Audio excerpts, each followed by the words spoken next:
Buenos días, buenos días, profesora Puga. Pues bien, aquí realizando una entrevista respecto a un análisis sociológico de los movimientos estudiantiles.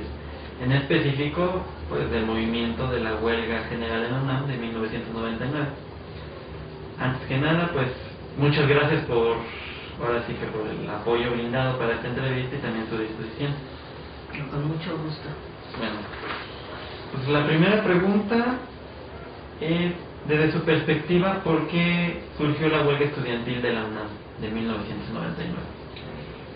Pues es muy complejo, digamos, el motivo real, el motivo palpable fue el nuevo reglamento de pagos que se propuso por rectoría, se aprobó por el Consejo Universitario y encontró una oposición muy fuerte de algunos sectores estudiantiles que lo veían como un atentado en contra de la universidad pública y gratuita.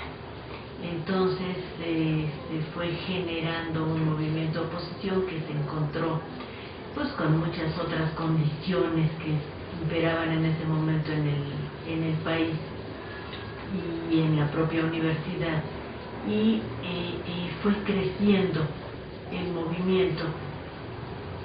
Pudo haberse resuelto relativamente rápido, pero entonces sí ya se encontró con una intransigencia muy grande por parte de sectores estudiantiles y se prolongó durante meses y meses. Por ejemplo, a ver si está bien la pregunta, ¿cuáles fueron los escenarios y factores que contribuyeron al desarrollo de la huelga? Mira, un primer escenario es el de un estudiantado que estaba como nostálgico de un gran movimiento estudiantil, que tenía toda esta idea de que en el 68 los estudiantes habían salido a la calle y habían cambiado el país, y de pronto sentían que nuevamente era su responsabilidad el reencaminar este país por el camino de la democracia participativa. En cierto modo, digamos, había razones para esta idea, pero digamos, otro escenario que estaba en ese momento era el de pues que se acercaba un proceso electoral el año siguiente, los partidos estaban buscando posiciones, un conflicto estudiantil era una manera de exacerbar ciertos ánimos en favor o en contra de algunos candidatos, y yo creo que eso también colaboró. Y después yo creo que había un germen de movimiento que podríamos llamar anarquizante dentro de la universidad, que además tenía pretensiones territoriales, las sigue teniendo por parte de algunos grupos, y que veían a la universidad más como un espacio que conquistar para establecer una especie de mundo sin gobierno y sin Estado. Ajá. Entonces, una de las peticiones de los estudiantes era ganar más espacios dentro de la universidad. La petición fundamental era la derogación del reglamento de pagos. Era un reglamento de pagos que, digamos, pretendía actualizar un reglamento de pagos que había quedado totalmente obsoleto, porque para ese momento, digamos, en los años previos a la reevaluación del peso, los estudiantes pagaban 200 pesos. Cuando el peso se reevalúa en el gobierno de Salinas de Gortari, las cuotas de la UNAM quedaron en 20 centavos, que es la cuota que sigue existiendo hoy, porque el peso cambió de valor y entonces los 200 pesos se convirtieron en 20 centavos. Entonces el reglamento pretendía, reconsiderar este pago y regresarlo a lo anterior, pero todavía sumándole una cuota mayor, pensando en que los estudiantes tenían una mayor capacidad de pago. Estamos hablando de cuotas muy pequeñas. Yo ahorita no me acuerdo cuánto era lo que pedía el reglamento, pero no estamos hablando de más de 2,000 pesos, una cosa así, anual. O sea, realmente era algo relativamente muy pequeño. Pero, digamos, esto fue lo que sirvió como el detonante. Y que sería 2 meses y medio de haber comenzado el movimiento, tal vez menos, el reglamento se abolió por el Consejo Universitario y se volvió, la cuota se volvió voluntaria. Y esto nunca lo tomaron en cuenta los estudiantes de París, como si no hubiera sucedido. Entonces fue un movimiento que se pudo haber solucionado mes y medio después, cuando el Consejo Universitario dijo, ok, que la cuota se vuelva voluntaria. ¿No hay más? O sea que entonces podría decirse que el movimiento, a partir de que el derogó el nuevo reglamento de cuotas, se desvirtuó en ese sentido y buscó otros objetivos. Sí, desde luego ya para entonces había sido muy, digamos, copado por grupos que lo que buscaban era una especie de gobierno participativo de la universidad, en donde todos estudiantes, trabajadores, tomaran las decisiones sin intervención de los órganos de gobierno, del Consejo Universitario, del rector, de la Junta de Gobierno. Y por ejemplo, porque la pregunta está planteada así: independientemente del cargo que usted desempeñó como directora de esta Facultad de Ciencias Políticas y Sociales, ¿cuál fue la postura de la huelga? Bueno, ¿cuál es la postura de usted ante las demandas que emitió en un principio la huelga? A ver, te lo parto en dos.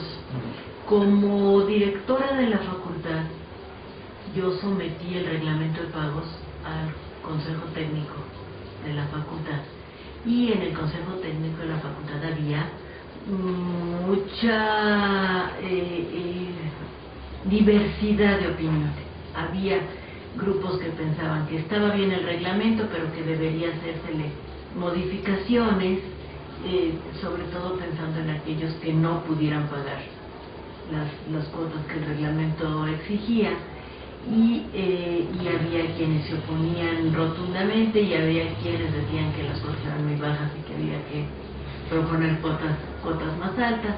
Pero en todo caso, nosotros registramos todas esas opiniones en una sesión abierta a la que pudo entrar quien quiso, porque los consejeros técnicos estudiantes, tú sabes que nuestro consejo es uno de los pocos consejos paritarios que hay en la universidad, y entonces los estudiantes pidieron que se hiciera una sesión abierta, y bueno, lo que se votó fue eso, que estábamos relativamente de acuerdo con ese reglamento de pagos, pero que había que hacerle un montón de cambios. Esa fue la posición que yo llevé a colegio de directores, esa fue la posición que yo llevé a consejo universitario. Al final, la asamblea, o sea, no el consejo técnico, sino aquellos que se reunían en la explanada de la facultad, decidieron la huelga. Acepté la huelga. Debo decir que en el momento en que se decretó la huelga en la facultad, los estudiantes me fueron a avisar a la dirección. Se esperaron a que cerráramos la dirección, guardáramos las cosas, sacáramos lo que pensábamos que debía sacarse y selláramos las puertas de la dirección y de la Secretaría Administrativa, y nunca las tocaron. O sea que fueron absolutamente respetuosos, nos acompañaron hasta el coche para guardar las cosas.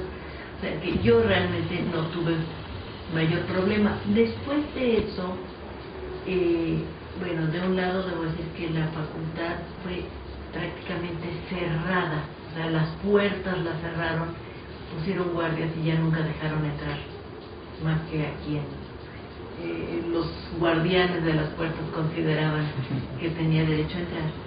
Pero yo me integré a una comisión nombrada por el rector que se llamó la Comisión de Encuentro.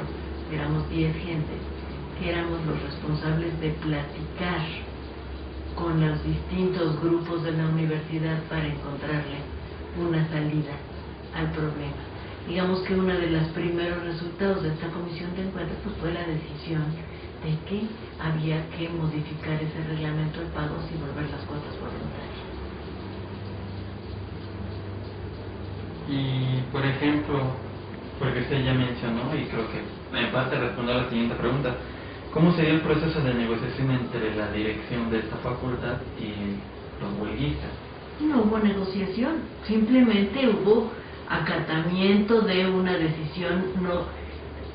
No tenía caso discutir con los huelguistas si iban a la huelga o no. Ellos ya habían tomado esa decisión, la acatamos, y lo que se dio fue el proceso de negociación de la comisión de encuentro.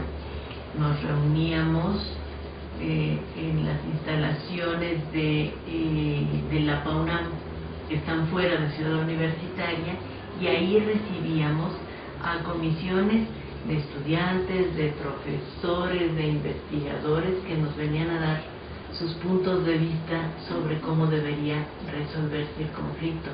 Y ahí veíamos realmente puntos de vista a veces muy encontrados sobre cómo había de resolverse.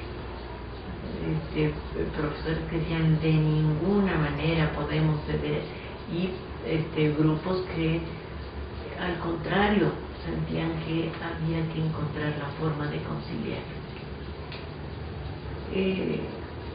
Ahí yo te diría, yo creo que lo dije en algún momento en una entrevista, que había dos posiciones muy difícilmente reconciliables, que caminaban en direcciones opuestas y que obstaculizaban mucho el proceso. Las autoridades de la universidad, los profesores, los miembros de la comisión de encuentro, buscábamos la conciliación. El Consejo General de Huelga buscaba la ruptura constantemente. Es decir, ellos podían acusarnos, atacarnos, descalificarnos, porque lo que buscaban era la ruptura. En cambio nosotros no podíamos nunca descalificarlos, atacarlos, sino al contrario, lo que estábamos tratando era de reconciliar y de encontrar caminos de salida. Y esto hacía muy cansado todo el proceso. Sí, porque es muy interesante. A final de cuentas es muy desgastante en el aspecto de que por un lado la mesura del cuerpo académico, lo que está diciendo, y por el otro pues vamos a llamarle la inexperiencia de aquel entonces de la juventud, de que pues nosotros queremos no reformas, cambiar las cosas. A final de cuentas era lo que decían, ¿no? Claro, es un poco la idea de que si cambias la universidad vas a cambiar el país y luego vas a cambiar el mundo, ¿sí? Entonces era inexplicable en cierta manera toda esta posición, pero había sido, digamos, las posiciones dirigentes fueron tomadas por grupos muy recalcitrantes, muy poco expertos y sin mucho discurso político. Entonces la negociación se nos volvía muy complicada, porque no había mucha materia de negociación. Eran posiciones muy radicales. La más clara era la siguiente: nosotros abrimos un espacio en el Palacio de Minería para la discusión. Entonces, nosotros sentados de un lado y los representantes del Consejo de Huelga del otro. No me acuerdo si incluso, sí, no creo que ellos estaban enfrente. Entraba todo aquel del Consejo de Huelga que quisiera entrar. Entraban los medios de comunicación y solo se cerraba ya para, digamos, cuando ya había demasiada gente, pero era una sala llena. y los estudiantes decían, una de nuestras exigencias es el diálogo público. Nosotros respondíamos, es que estamos en el diálogo público. No, nosotros lo que exigimos es el diálogo público. Es decir, y lo que nosotros veíamos es que ya estaba, pero ellos no lo consideraban así, porque para ellos el diálogo público era el salir a la explanada de la UNAM y que el rector bajara a discutir con ellos y que ellos pudieran descalificar a las autoridades de la universidad. Entonces, realmente nunca hubo una comprensión. Nosotros sentíamos que estábamos en el diálogo y ellos no lo sentían. Y bueno, pues simplemente era una comunicación fallida porque partíamos de premisas diferentes. Sí, ustedes estaban haciendo lo que institucionalmente se indicaba y ellos no querían institucionalmente hacer las cosas. Así es. Ellos buscaban una salida que no fuera institucional. Por ejemplo, la otra pregunta, y esta me parece bastante relevante, es, ¿usted considera que la huelga afectó la imagen pública de la UNAM en aquella época? Afectó dos cosas. Afectó, en aquella época se hablaba mucho del tejido social, y efectivamente afectó el tejido social de la universidad, es decir, dividió a los universitarios en facciones, en grupos, nos dificultó la comunicación de acuerdo con quién estaba con unos, con quien estaba con otros, con quien se simpatizaba con aquellos, y reconstruir ese tejido social duró muchos años. Yo diría que realmente es hasta ahora con el doctor Narro cuando el tejido social se reconstruyó verdaderamente. Todavía los años anteriores sentía uno muchas fracturas. Y del otro lado afectó efectivamente la imagen de la universidad, que había sido muy trabajada por el doctor Sarucán y que tuvo que ser retrabajada por el rectorado de Juan Ramón de la Fuente, para volver a recuperar muchos espacios y mucho prestigio. Es algo muy peculiar porque tú cierras la universidad muchos meses y probablemente habrá experimentos que se echen a perder, habrá animales que había que cuidar y que probablemente se mueran, había, no sé, una serie de grupos que estaban trabajando, pero al mismo tiempo hay un trabajo universitario que no se detiene.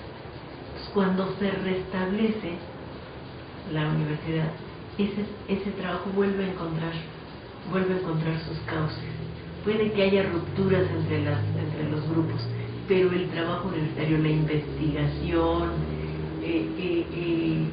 la docencia se recupera y vuelve a encontrar su cauce, y la universidad recupera su prestigio con relativa rapidez. Entonces lo único que hubo fue un paro de clases, pero no de labores como la de investigación o el mismo desarrollo de proyectos. Mira, no, sí hay una detención en muchas cosas, porque uno requiere de su espacio de trabajo, uno requiere de su espacio de comunicación con los demás, uno requiere incluso de trato cotidiano con los estudiantes, porque eso es lo que nutre la vida universitaria. Por eso te digo que se rompe el tejido. Pero, digamos, lo que no puedes detener es el pensar, el seguir dándole vuelta a las cosas. Un acontecimiento como este de la huelga sí te interrumpe, sí se atraviesa en el curso de tu trabajo cotidiano. Entonces sí se detiene, pero se recupera porque vuelven los investigadores, recomienzan las investigaciones, vuelve a echar a andar, y la universidad recupera su prestigio. Esa es a lo que me refiero. Y por ejemplo, ya comparando tiempos, porque al final de cuentas pues los estudiantes siempre tienen peticiones, muchas de las veces no son claras. En lo que concierne al movimiento estudiantil actual de Chile, que en este caso es encabezado por Camilo Vallejo, podría decirse que existen similitudes entre el movimiento de Chile, que es actual, y el movimiento de la huelga del 99. No he profundizado en el movimiento chileno. Yo creo que hay dos diferencias importantes. Una es la enorme privatización de la educación en Chile después a raíz de la dictadura de Pinochet.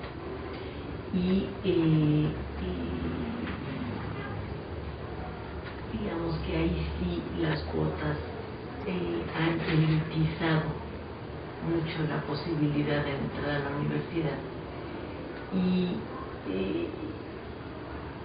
El momento también del movimiento es distinto porque ocurre en un momento en que hay, digamos, esta sensación de insatisfacción tan grande ante todas las políticas derivadas de la globalización económica. Y en ese sentido yo creo que hay diferencias, pero en otros yo creo que impera, digamos, esta misma confusión entre lo público como responsabilidad del Estado y lo gratuito. Y ahí yo creo que valdría la pena reiniciar una discusión porque sí es importante.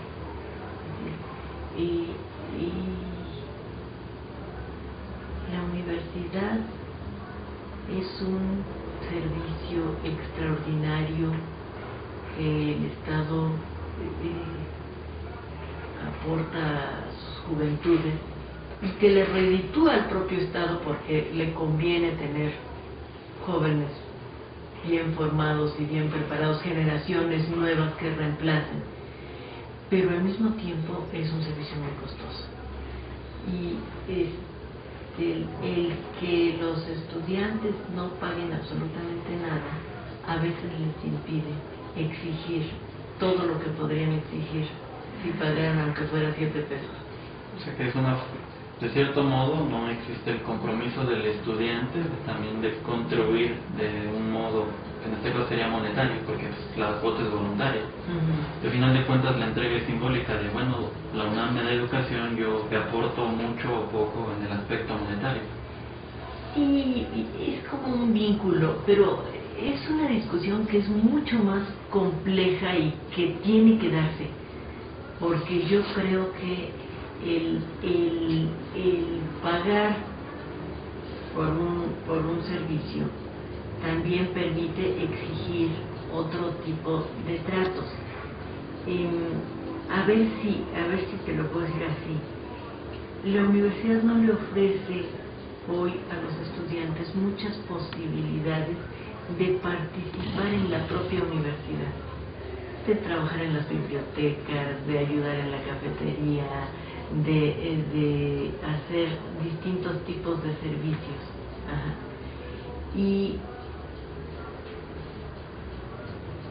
a lo mejor esto podría de alguna manera subsanarse si hubiera un vínculo de carácter más económico. No estoy segura.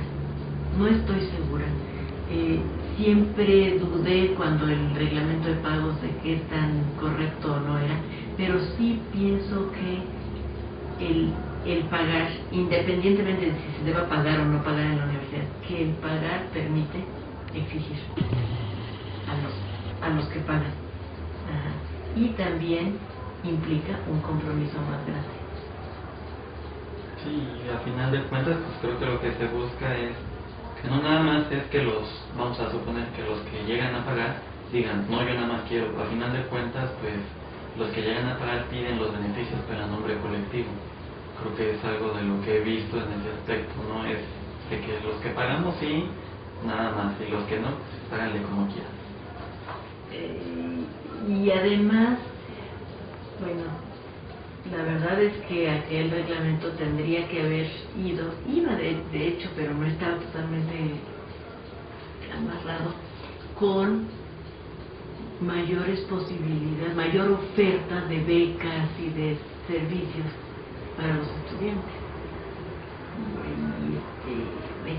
Yo creo que todavía es algo que se tiene que discutir y que se va a volver a discutir en algún momento en esta universidad, aun cuando esté ahora ya tan afincada la idea de que es una universidad pública y gratuita.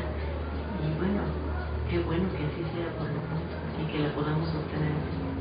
Y hace rato se tocó algo que resaltó mucho, que es lo del tejido social, y que curiosamente tiene que ver con la siguiente pregunta. ¿Qué diferencias encuentra usted entre la generación actual de estudiantes y los de aquella época en la Facultad de Ciencias Políticas y Sociales? Muy buena pregunta. Yo siento a los estudiantes de hoy mucho menos dispuestos a dejarse arrastrar por, no solo por planteamientos radicales o de corte ideológico, sino sobre todo por esa especie de chantaje moral que se ejercía sobre ellos, en donde si tú no estás con nosotros, eres un traidor a todas las causas universitarias. Siento que el pluralismo ya se afincó en la universidad y que los estudiantes pueden discutir entre sí independientemente de su filiación política y de sus simpatías políticas.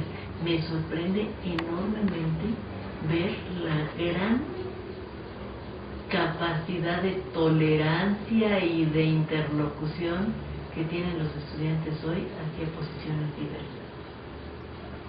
Y por último, para terminar con la gran entrevista que estamos teniendo, ¿considera que las condiciones de hoy en día podría gestarse otra huelga o algún movimiento como el del 99? Mira, una característica de los movimientos sociales es su sorpresividad. Es decir, los movimientos sociales se generan cuando coinciden una serie de elementos que los disparan. O sea, si en un momento dado coinciden una serie de elementos que actúen como disparador, pudiera suceder. Pero pudiera suceder que no fuera aquí, que fuera en otro lado, que un movimiento se gestara entre otros grupos. Tiene que ver con la coincidencia de ciertos elementos políticos, sociales, legales, coyunturales. Bueno, creo que esta entrevista nos ha ampliado más la visión sobre lo que fue la huelga, y no únicamente usted como directora de la facultad de aquella época, sino también nos ha brindado una versión de lo que usted estudia en un principio, que es la sociología, ¿no? Digo, a final de cuentas, pues sí, este análisis tiene que ver completamente con un estudio sociológico, tal vez no tan profundizado como podría ser, pero nos brinda un gran esbozo, ¿no?, para profundizar en ese aspecto. No, uno tiene ya esta debilidad profesional y a lo mejor tiende a hacer el análisis sociológico, politológico de las cuestiones, pero bueno, he tratado más bien de ser lo más sincera respecto a lo que fue aquella época de la facultad y de la universidad. Y sobre todo también muchas gracias, profesora, por su atención y sobre todo por regalarnos este tiempo valiosísimo. Encantada, muchas gracias. Gracias, profesora. Adiós.